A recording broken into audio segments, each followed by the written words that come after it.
In 1937, the Walt Disney Studio released their first ever animated feature film, Snow White and the Seven Dwarfs. It's an adaptation of the classic Grimm's fairy tale about a young princess who runs away from home, an evil queen who's jealous of her beauty, and seven silly little guys who live in the woods and sing about it. Obviously, I'm simplifying, but we don't have that much time here, so please bear with me. This was Disney's first feature film, outside of the Silly Symphony shorts, which they've been putting out before this point, and for better or worse, it really shows.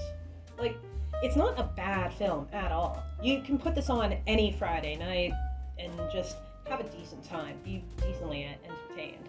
But when your deadlock buddies call you on Discord and say they need you, and you tell them, I'm watching a Disney princess movie, you're gonna lose your cool points.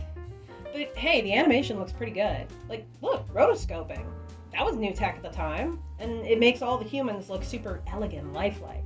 And the backgrounds look like they're straight out of a picture book all about fairy tales, which makes sense because this basically is one, just animated. You can really tell that the artists knew their stuff when they were working on this. I mean, look at those gemstones. They look so gorgeous, I just want to reach out and touch them. Oh my gosh.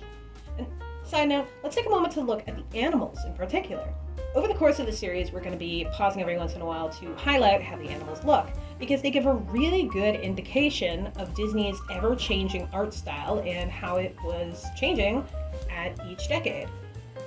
Things would sometimes become more realistic or more cartoony, as we see here, but the one thing that will never, ever, ever change is this generic blue bird. Snow White ain't exactly a perfect film. The story kind of drags in some points. Snow's singing is pretty shrill, and her being 14 while the prince doesn't have a canon age it's not great. But outside of that, it's pretty decent. It's nothing special today, but when this came out, oh my gosh, this must have blown minds.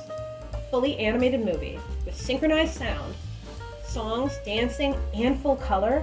Oh my gosh, this must have been people's film of the year, maybe even film of the decade. I can just imagine hordes of kids obsessing over this movie and wanting to dress up as her for Halloween. This movie is incredibly important for the studio. It was the first step in their epic quest to the media domination that we see today. Over the course of this series, we are going to be looking at how they get from Snow White to whatever bullshit they're putting out currently. And we're going to be looking at every step of the way, how they get from point A to point B. And so with all that said, my final score for this movie is 3.5 dwarves out of 5. Yes, that doesn't make any sense, but it's my score, not yours.